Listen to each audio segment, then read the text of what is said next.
కరివేపాకు కారపొడి తయారు చేసుకునే విధానం. కావలసినది కరివేపాకు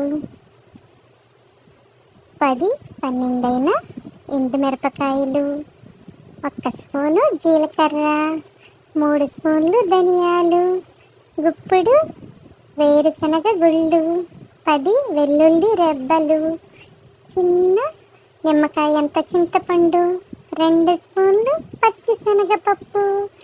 కావాలంటే సాయిపప్పు అయినా వేసుకోవచ్చు. ముందుగా వీటన్నింటిని సిమ్లో పెట్టి వేయించుకోవాలి. ఒకదాని తర్వాత ఒకటి. పొయ్యి మీద కళాయి పెట్టి 2 స్పూన్లు మంచి నూనె వేసుకున్నాం. ముందుగా కరివేపాకు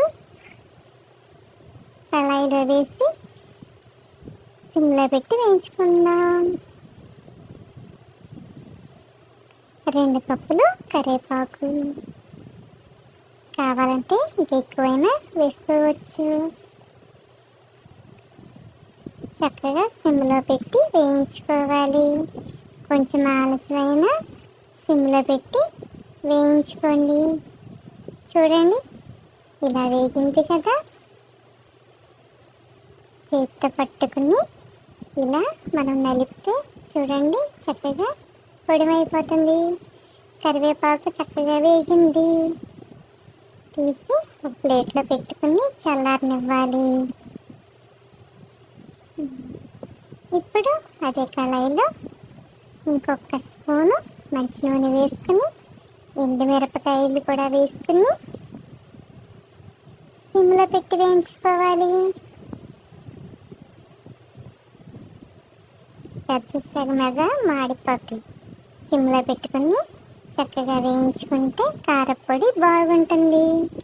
చూడండి, ఇలా కిందకి పైకి గట్టితో తిప్పుకుంటూ మిరపకాయలు ఇలా వేయించుకుని పక్కన పెట్టుకోవాలి.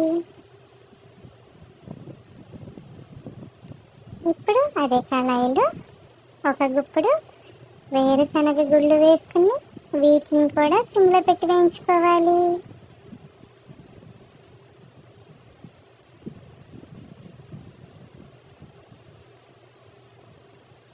దీంట్లోనే 10 వెల్లుల్లి రెబ్బలు చితక్కొట్టుకొని వేసి వేయించుకోవాలి. పచ్చివి కంటే ఇలా వేయించుకుంటే బాగుంటుంది. గుళ్ళు చిటపటలాడుతూ సౌండ్ రావాలి. గుళ్ళు కొంచెం పగిలితే వేగినట్టు. అన్నీ ఇలా ప్లేట్లో తీసుకున్నాం. ఇప్పుడు అదే కళాయిలో పచ్చి శనగపప్పు, ధనియాలు, జీలకర్ర కూడా వేసుకుని సిమ్లో పెట్టి వేయించుకోవాలి.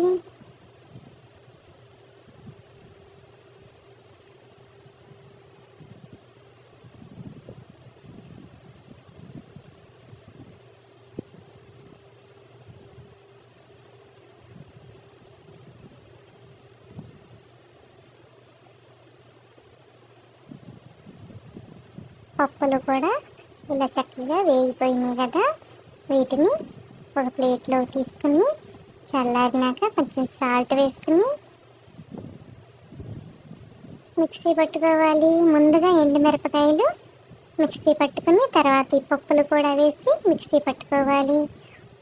సాల్ట్ సరిపోయిందో లేదో చూసుకుని సాలకపోతే కొంచెం కలుపుకోండి.